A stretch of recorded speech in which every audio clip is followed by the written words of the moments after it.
Bismillahirrahmanirrahim. Welcome to my channel. I am Zishan Laghari and we are going to talk about lecture number 25 from biology book, and that lecture will be from chapter number 16. Today our topic of discussion is movements in plants.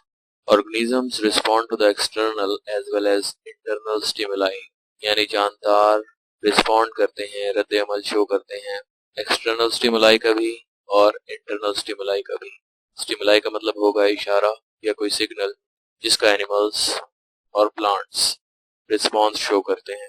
इसको हम animations के through भी देखेंगे, जैसा कि हम यहाँ से देख सकते हैं कि एनिमल्स मूव कर जाते हैं in response to external stimuli, और वो एक्सटर्नल स्टिमुलाई कोई वाटर भी हो सकता है या फिर फूड भी हो सकता है जिसकी तरफ ये मूव कर रहा है और उस स्टिमुलाई का रिस्पॉन्स शो कर रहा है। बट अगर प्लांट्स की बात करें, दे आर फिक्स्ड, वो एनिमल्स की तरह मूव नहीं कर सकते, but they show changes in their growth pattern. वो अपने ग्रोथ पैटर्न में चेंजेस लाते हैं जिसकी वजह से वो शो करते हैं कि वो मूव कर रहे हैं। और यहाँ पर external stimuli sunlight, water and soil, इस स्टिमुलाई का रिस्पॉन्ड कर रहे हैं by changing their growth pattern. तो ये लोकोमोट नहीं कर रहे एनिमल्स की तरह, लेकिन ये ग्रोथ पैटर्न में चेंजेस लाकर स्टिमुलाई का रिस्पॉन्स दे रहे हैं। और ये स्टिमुलाई आपके सामने है, जिससे हम कह सकते हैं कि plants show growth movements in response to some stimuli like sunlight, water and soil. तो हमने अभी ऑब्जर्व किया कि ऑर्गेनिजम्स रिस्पॉन्ड करते हैं एक्सटर्नल स्टिमुलाई को as well as internal stimuli. तो हम ऑर्गेनिजम्स में इंटरनल स्टिमुलाई के रिस्पॉन्स की बात करें, हमारे ब्लड वेसल्स के अंदर बैक्टीरिया या माइक्रो ऑर्गेनिजम्स एंटर होते हैं, तो उनका रिस्पॉन्स मैक्रोफेजेस, ल्यूकोसाइट्स, ये डिफेंसिव सेल्स शो करते हैं, उनको एंगुल्फ करते हैं, स्टिमुलेट होते हैं, एमेबाइड मूवमेंट शो करके उन तक जाते हैं और उनको किल करते हैं। तो इंटरनल स्टिमुलाई क्या था? बैक्टीरिया, जिसको किल करने के लिए रिस्पॉन्स शो किया गया इन एमेबाइड डिफेंसिव सेल्स के जरिए, इन्होंने इसको एंगुल्फ कर लिया। तो ये इनका रिस्पॉन्स है इंटरनल स्टिमुलाई के अगेंस्ट। इंटरनल स्टिमुलाई बैक्टीरिया, और इनकी मूवमेंट को कोरिलेट किया जाएगा एमेबाइड मूवमेंट से। अमीबा भी इसी तरह से मूव करते हैं माइक्रोफिलामेंट्स की हेल्प से। तो हमने ऑब्जर्व किया कि ऑर्गेनिजम्स रद्द अमल शो करते हैं एक्सटर्नल स्टिमुलाई का भी, जैसे कि मूवमेंट थी एनिमल्स की, जैसे ग्रोथ पैटर्न में चेंजेस था प्लांट्स के, और इंटरनल स्टिमुलाई का भी रिस्पॉन्ड करते हैं, जैसे हमने ह्यूमंस के अंदर देखा कि बैक्टीरिया जो इन्वेडिंग माइक्रो ऑर्गेनिजम्स थे उनको किल करके उसका रिस्पॉन्स शो किया गया जो इंटरनल स्टिमुलाई था। Animal moves in response to external stimuli, हमने एनिमल्स को मूव होते हुए भी देखा कि एक्सटर्नल स्टिमुलाई के थ्रू वो मूव कर जाते हैं। प्लांट्स भी मूवमेंट शो करते हैं, एनिमल्स अपनी लोकेशन को चेंज करते हैं किसी भी स्टिमुलाई के रिस्पॉन्स में, लेकिन प्लांट्स फिक्स्ड होते हैं जो कि अपने ग्रोथ पैटर्न को चेंज करते हैं।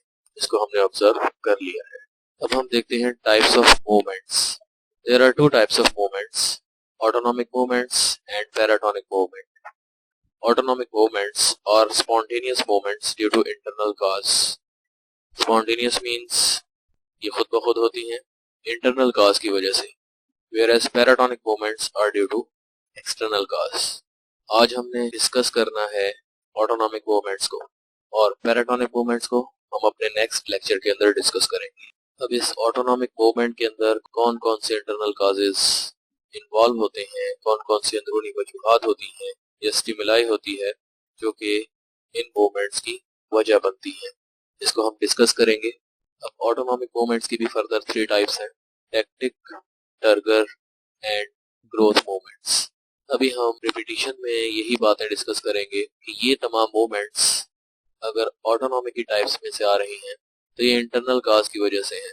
इनमें से कुछ मूवमेंट्स को हम पैराटोनिक मूवमेंट्स के अंदर भी डिस्कस कर सकते हैं, और पैराटोनिक मूवमेंट्स के साथ साथ हम इसको ऑटोनॉमिक मूवमेंट्स के अंदर भी डिस्कस कर सकते हैं।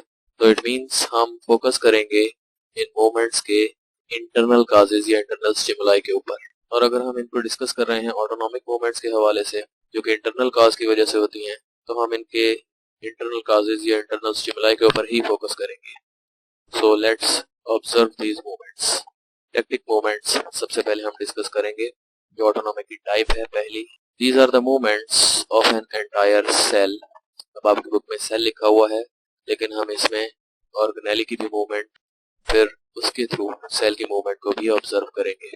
या ये मूवमेंट होती है ऑर्गेनिज्म की due to internal stimuli. Again I will repeat कि हम इसमें एक्सटर्नल स्टिमुलाई भी देखेंगे, लेकिन हमें अगर ऑटोनॉमिक के हवाले से डिस्कस करना है तो इसके इंटरनल काजेस के ऊपर फोकस करना होगा। द टैक्टिक मूवमेंट में भी पॉजिटिव और नेगेटिव। अगर ये मूवमेंट किसी स्टिमुलस की तरफ है तो ये पॉजिटिव टैक्टिक मूवमेंट, और अगर ये मूवमेंट उस सेल की, उस ऑर्गेनेल की या उस ऑर्गेनिज्म की अवे फ्रॉम द स्टिमुलस है तो ये टैक्टिक मूवमेंट नेगेटिव कहलाएगी। और इसको हम एक एग्जांपल से समझते हैं। हम स्ट्रक्चर ऑफ लीफ को देख लेंगे सबसे पहले, जो आपकी बुक के अकॉर्डिंग एग्जांपल है। यहाँ से आपको बेटर वे में समझ आएगी। ये लीफ ब्लेड है, और इस लीफ ब्लेड के क्रॉस सेक्शन में अगर हम देखें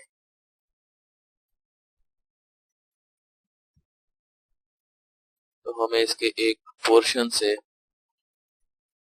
इसका इंटरनल स्ट्रक्चर देखने में हेल्प मिलेगी, जिसमें हम ऑब्जर्व कर रहे होंगे अपर एपिडर्मिस और लोअर एपिडर्मिस, और इसके दरमियान में ये डार्क ग्रीन कलर के अंदर आपको पैलिसेड मेसोफिल सेल्स नजर आ रहे हैं, और इनके अंदर क्लोरोफिल मौजूद है। तो ये अपर सरफेस के ऊपर क्लोरोप्लास्ट के साथ अरेंज हुए हुए हैं, और यहाँ से ये सेल है मेसोफिल सेल्स, जिनके अंदर एयर स्पेसेस बहुत ज्यादा हैं, स्पॉन्जी मेसोफिल सेल्स। तो ये पूरा सेल मूव करता है towards the stimulus of light. तो ये पत्ते के अंदर हैं, और इनका इंटरनल स्टिमुलाई, इंटरनल काज ये भी है कि इन्होंने ग्लूकोज की फॉर्मेशन करनी है। अगर ग्लूकोज लेवल कम है, प्लांट फोटोसिंथेसिस के लिए इन सेल्स को एक्टिवेट करेगा, जिसकी वजह से गार्ड सेल्स ओपन होंगे और ग्लूकोज लेवल मेंटेन करने के लिए फोटोसिंथेसिस करेंगे। क्लोरोप्लास्ट भी मूव कर जाएंगे। ये सेल्स जिनके दरमियान में एयर स्पेसेस ज्यादा हैं, स्पंजी मेसोफिल सेल्स, ये सेल्स भी मूव करेंगे towards the direction of light. तो ये हम सेल की मूवमेंट देख रहे हैं। इंटरनल काज आपको बता चुका हूँ कि एक तो ये सेल इंटरनली मूव कर रहे हैं ऊपर की तरफ, जहां से लाइट फॉल होगी उस डायरेक्शन में, और इसके साथ साथ इसके अंदर क्लोरोफिल मॉलिक्यूल्स आपको नजर आ रहे होंगे ये डार्क ग्रीन कलर के अंदर, ये भी उसी डायरेक्शन की तरफ हो जाएंगे जहां से मैक्सिमम लाइट की एब्जॉर्प्शन होगी। और इंटरनल स्टिमुलाई, अगेन मैं रिपीट करता हूँ कि ग्लूकोज लेवल को मेंटेन करने के लिए, ग्लूकोज लेवल में कमी आना, ये इनका इंटरनल स्टिमुलाई है कि इन्होंने फोटोसिंथेसिस करनी है और मैक्सिमम लाइट की एब्जॉर्प्शन करनी है। और गार्ड सेल्स ओपन क्यों होंगे? ताकि कार्बन डाइऑक्साइड एब्जॉर्ब कर सके। तो कार्बन डाइऑक्साइड, और इस एरिया के अंदर ये वस्कुलर बंडल्स नजर आ रहे हैं आपको, water and food conducting pipes, xylem and phloem. तो ये लीफ तक वाटर पहुंचाएंगे। तो carbon dioxide, water and sunlight मिलकर ये फोटोसिंथेसिस में हेल्प करेंगे, जिससे ग्लूकोज की फॉर्मेशन होगी। यहाँ से हम क्लोरोफिल की मूवमेंट को देख रहे हैं, और साइटोप्लाज्मिक स्ट्रीमिंग मूवमेंट के साइटोस्केलेटन कॉन्ट्रैक्ट होता है, एक्टिन फिलामेंट्स, मायोसिन फिलामेंट्स। तो साइटोस्केलेटन की मदद से स्ट्रीमिंग मूवमेंट हो रही है साइटोप्लाज्म की, जिसे हम साइक्लोसिस भी कहते हैं। और क्लोरोफिल मॉलिक्यूल ज्यादा से ज्यादा उस जगह पर गैदर हो रहे हैं जहां पर लाइट की एब्जॉर्प्शन मैक्सिमम होगी। तो towards light due to internal cause for the formation of glucose.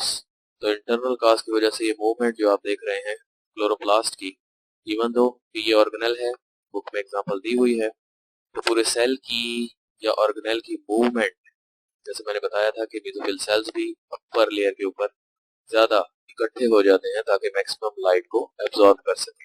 तो पूरे सेल की या ऑर्गेनेल की movement towards the stimulus of light due to internal cause, ये होगी पॉजिटिव फोटोटैक्टिक मूवमेंट। और अगर इन्हीं को एक्सट्रीम या स्ट्रॉन्ग सनलाइट मिल जाए तो खुद को सेव करने के लिए ये लाइट से अवे मूव करेंगे, तो नेगेटिव फोटोटैक्टिक मूवमेंट होगी। अभी हमने फोटोटैक्टिक मूवमेंट को ऑब्जर्व किया है। तो फोटो मीन्स टू से लाइट, तो स्टिमुलस ऑफ लाइट मिलेगा। मैंने आपको बताया था कि एक्सटर्नल स्टिमुलाई है, लेकिन हम इसके इंटरनल काजेस के ऊपर फोकस करेंगे अगर हम ऑटोनॉमिक मूवमेंट को स्टडी कर रहे हैं। तो मूवमेंट में भी towards the source of light, अगर ये सोर्स ऑफ लाइट की तरफ है ये मूवमेंट तो ये पॉजिटिव होगी, और अगर ये movement away from the source of light है तो ये नेगेटिव फोटोटैक्टिक मूवमेंट होगी। और इसकी बेस्ट एग्जांपल को हम एनिमेशन से देख चुके हैं कि आहिस्ता आहिस्ता मूवमेंट होती है क्लोरोप्लास्ट की ड्यू टू साइक्लोसिस। अभी हमने उनकी मूवमेंट देखी थी, cytoplasmic streaming movement, that cyclosis. तो लहरों की शक्ल में साइटोप्लाज्म मूव करता जाता है और उस डायरेक्शन में क्लोरोप्लास्ट को पहुंचा देता है जहां मैक्सिमम लाइट की एब्जॉर्प्शन होती है। This movement helps the chloroplast to absorb maximum light for CO2 fixation, ताकि CO2 हिस्सा बन सके ग्लूकोज का। The light intensity and direction both affects the intracellular distribution of chloroplast. कि लाइट की इंटेंसिटी कितनी है, उसकी शिद्दत कितनी है और वो किस डायरेक्शन से आ रही है, इसी के अकॉर्डिंग क्लोरोप्लास्ट डिस्ट्रीब्यूट होते हैं सेल के अंदर। और अभी हम देख चुके हैं कि मेसोफिल सेल्स के अंदर क्लोरोप्लास्ट किस तरह मौजूद थे। नेक्स्ट हमारे पास है chemotactic movement, the movement in response to stimulus of chemicals called as chemotactic movement. Movement shown by sperm of liverworts, mosses, ferns. ये सारे लोअर प्लांट्स हैं, नॉन फ्लावरिंग प्लांट्स। तो इनके स्पर्म्स मूव करते हैं आर्चिगोनिया की तरफ। किस वजह से? In response to stimulus of nucleic acid released by ovum. इसको भी हम एनिमेशन से ऑब्जर्व करते हैं। तो हम यहाँ पर लीवरवर्ट के लाइफ साइकिल से ऑब्जर्व करेंगे कि कैसे ओवम से रिलीज किए गए न्यूक्लिक एसिड की तरफ मूव करते हैं स्पर्म्स। एक मेल गैमेटोफाइट और एक फीमेल गैमेटोफाइट आपने ऑब्जर्व किया है। तो मेल गैमेटोफाइट में हम देख रहे हैं एंथ्रीडिया, जहाँ पर स्पर्म्स डेवलप होंगे और ये स्पर्म्स मूव कर रहे हैं किसकी तरफ? With the help of water archegonia की तरफ। और ये आर्चिगोनियम, और जब स्पर्म्स मूव कर जाएंगे आर्चिगोनियम की तरफ, इसकी वजह क्या है हमारी बुक लिखी हुई है। इस एग को फर्टिलाइज करने के लिए मूव करेंगे पहले तो, ताकि यहाँ पर जाइगोट बने और फिर जाइगोट की वजह से स्पोरोफाइट बॉडी बने और स्पोरोफाइट बॉडी के अंदर ये स्पोर्स बनेंगे जो कि मियोसिस के थ्रू बनेंगे और ये हैप्लॉइड होंगे। और जब ये स्पोर्स फॉल करेंगे तो अगेन उसी तरह की मेल और फीमेल गैमेटोफाइट को डेवलप करेंगे। तो ये तो इसका लाइफ साइकिल है, मेल और फीमेल गैमेटोफाइट की डेवलपमेंट हो रही है इधर से। और ये मेल और फीमेल गैमेटोफाइट कैसे डेवलप हुए हमने ऑब्जर्व किया है कि मेल गैमेटोफाइट से स्पर्म्स और फीमेल गैमेटोफाइट के एग तक पहुंचे with the help of water. Female gametophyte के एग ने ओवम में न्यूक्लिक एसिड रिलीज किया था, केमिकल रिलीज हुआ न्यूक्लिक एसिड DNA या RNA को कहेंगे। तो उस केमिकल की वजह से इस स्पर्म को डायरेक्शन मिलती है कि किस डायरेक्शन में इसने मूव करना है। और दूसरा, उस केमिकल की वजह से इन स्पर्म के अंदर मूवमेंट के लिए इंटरनल काज या इंटरनल स्टिमुलस जो बनता है वो है ATP की प्रोडक्शन और उसकी मोर यूटिलाइजेशन। तो ये मोटिलिटी इसमें जनरेट होती है और ये मूव करता हुआ with the help of water चला जाता है आर्चिगोनिया के अंदर और एग को फर्टिलाइज करके यहाँ पर डेवलप करता है टू जाइगोट और ये डिप्लॉइड स्पोरोफाइट बॉडी बन जाती है। लेकिन गैमेटोफाइट क्या होगी? हैप्लॉइड होगी। इसके बाद हम ऑब्जर्व करेंगे टर्गर मूवमेंट्स को। Turgor movement is due to differential changes in turgor and size of cells as a result of gain और लॉस ऑफ वाटर। इसमें हम ऑब्जर्व करेंगे एग्जांपल्स को, rapid movement of leaflets in touch me not plant and sleep movements of the plants. इसमें आपने observe करना है पल्वीनस को और पेटियोल को और उसके साथ साथ उनमें मौजूद पैरेन्काइमा सेल्स को। तो बेसिकली टर्जिडिटी या टर्गर हम सख्ती को कहते हैं और वो सख्ती वाटर के एब्जॉर्प्शन की वजह से आती है, जिसकी वजह से हम इन मूवमेंट्स को ऑब्जर्व करेंगे। ये टच मी नॉट प्लांट है और लीफ की बेस पर एक स्वॉलन पोर्शन होगा, सूजा हुआ हिस्सा, जिसे हम पल्वीनस कहेंगे। उसमें वाटर लॉस की वजह से ये क्या हो जाते हैं? बंद हो जाते हैं। लेकिन अब हम पल्वीनस को देखेंगे। इसका साइंटिफिक नेम है mimosa touch me not plant.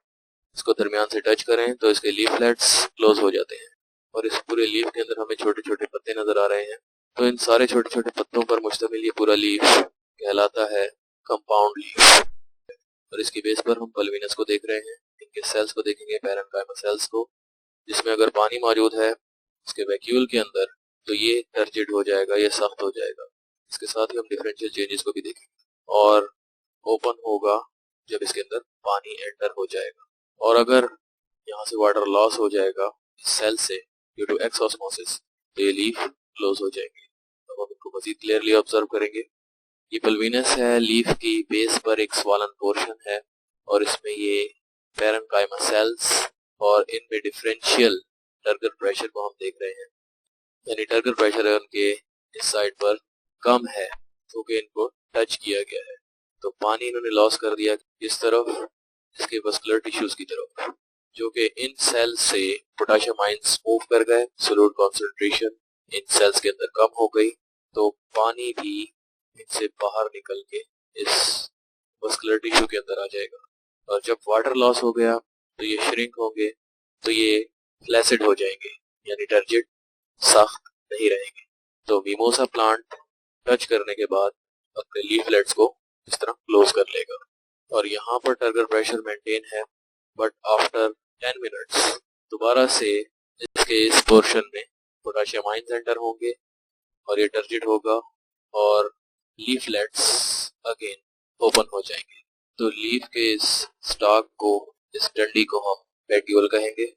और यहाँ से हम अपर वल्वीनस को देख रहे हैं, swollen portion at the base of petiole, एक सूजा हुआ हिस्सा, एक फूला हुआ हिस्सा पैरेन्काइमा सेल से मिलकर बना हुआ, उसको हम पल्वीनस कहेंगे। तो इस लोअर पल्वीनस को अगर ऑब्जर्व करें, जो कि base of the petiole, petiole की बुनियाद पर लगा हुआ है, इस साइड पर पैरेन्काइमा सेल्स इसके ऊपर से कम टर्जिड हो, यानी उनमें वाटर इतना ज्यादा एंटर ना हुआ हो, और लोअर साइड से ये ज्यादा टर्जिड हो, इनके अंदर वाटर ज्यादा क्वांटिटी के अंदर मौजूद होगा, तो ये लीफ हमें इरेक्ट पोजीशन में नजर आएंगे। इसी तरह अगर इस पल्वीनस के नीचे वाले सेल्स वाटर को लॉस कर दें तो इस लीफ की पोजीशन डाउन हो जाएगी और ये स्लीप मूवमेंट कहलाएगी, और लीफ की पोजीशन इस तरह से डाउन हो जाएगी। तो ये कुछ बीन प्लांट्स के अंदर ये फिनोमेना ऑब्जर्व किया गया है। अब यहाँ से कुछ प्यूलियन प्लांट को देख रहे हैं, उसमें पल्वीनस को ऑब्जर्व कर सकते हैं कि ये अपनी पोजीशन को लोअर करता है जब इसके पल्वीनस से लोअर साइड से वाटर लॉस हो जाता है। तो ये स्लीप मूवमेंट है, और इसके सेकंड लीफ में भी हम स्लीप मूवमेंट देख रहे हैं कि कैसे ये नीचे की तरफ मूव करता जाता है। और जब जरूरत होगी तब लोअर साइड पर वाटर एंटर होगा और ये टर्जिड होंगे, सख्त हो जाएंगे इसके लोअर साइड पर पैरेन्काइमा सेल्स, और उस पल्वीनस की वजह से उनकी पोजीशन इरेक्ट हो जाएगी। तो हमने यहाँ से डिफरेंशियल चेंजेस को देखा। टर्गर यानी सख्ती में जो पानी की वजह से प्रोड्यूस होती थी upper and lower side of the pulvinus in bean plants, और अपर एंड लोअर साइड के सेल्स में कैसे उनका साइज डिफरेंशिएट करता है गेन और लॉस ऑफ वाटर की वजह से।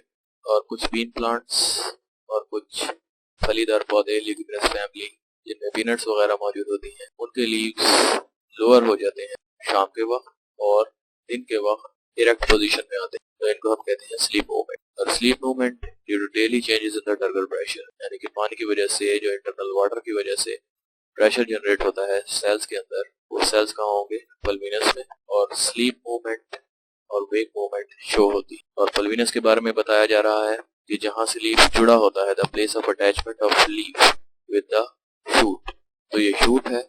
यहाँ पर जो पल्वीनस है इसमें डिफरेंशियल चेंजेस को हम ऑब्जर्व करेंगे। और यहाँ से हम पल्वीनस की डेफिनेशन देख रहे हैं, तो ये आपके लिए इंपॉर्टेंट लॉन्ग क्वेश्चन भी है, ऑटोनॉमिक मूवमेंट्स। तो पल्वीनस की डेफिनेशन देख लेते हैं, जो कि अक्सर एग्जाम्स में शॉर्ट क्वेश्चन के तौर पर पूछी जाती है। Pulvinus is the swollen portion of the petiole. Petiole हम देख चुके हैं, वो स्टॉक, वो डंडी जिससे लीफ जुड़ा होता है।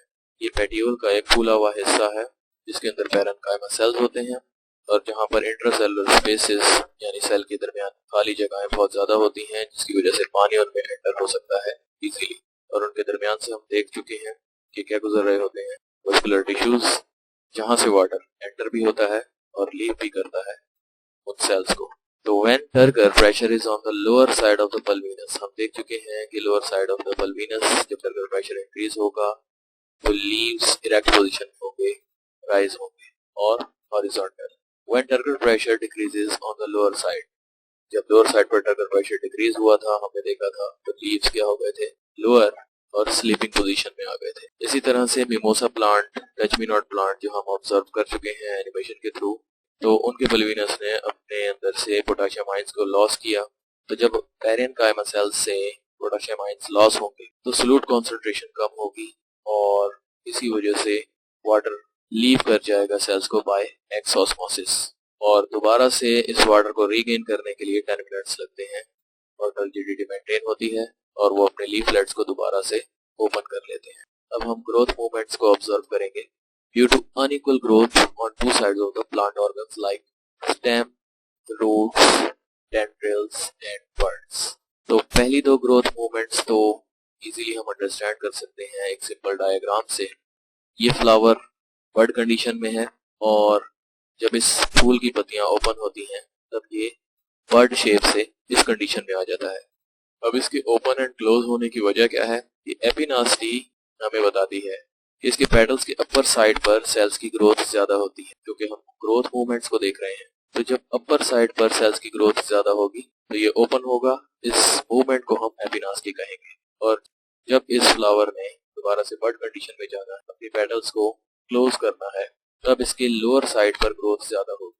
और जब लोअर साइड पर ग्रोथ ज्यादा होगी ड्यू टू सेल एनलार्जमेंट और एंट्रेंस ऑफ वाटर, तो लोअर साइड हाइपोमीन कम होगा, तो इट मींस लोअर साइड पर ग्रोथ ज्यादा होने की वजह से जो मूवमेंट हो रही है दैट इज हाइपोनास्टी, और ये दोबारा से बर्ड कंडीशन में आ जाएगा। हमने देख लिया epinasty shown by the leaves, petals पत्तों से या पेटल्स के जरिए हमने ऑब्जर्व किया इसको फूल की पत्तियों से।